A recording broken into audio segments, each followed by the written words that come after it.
জালি কোমোৰা এনেকৈও খাই ভাল লাগে।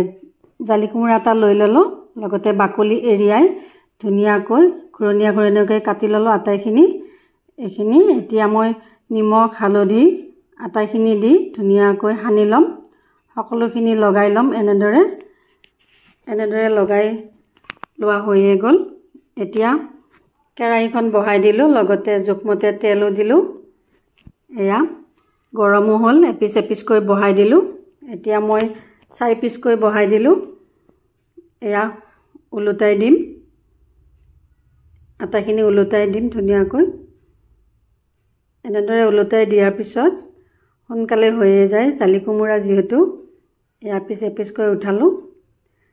ধুনীয়াকৈ তেলখিনি ৰখি যাব ইয়াতে চালনীত ল'লে। এইখিনি হৈয়ে গ'ল। এতিয়া এয়া নমাই দিলোঁ।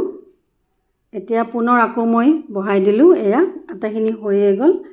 এয়া আহু কচু লৈছিলোঁ, বইল কৰি ধুনীয়াকৈ ভাজি ল'লোঁ। দালি কচু বিলাহী আটাইখিনি মই দালিখন ধুনীয়াকৈ বনাই লৈ এয়া বেঙেনা আৰু ভাতকেৰেলা আৰু কচু আৰু ভাতৰ থালিখন ধুনীয়াকৈ সজাই ল'লোঁ।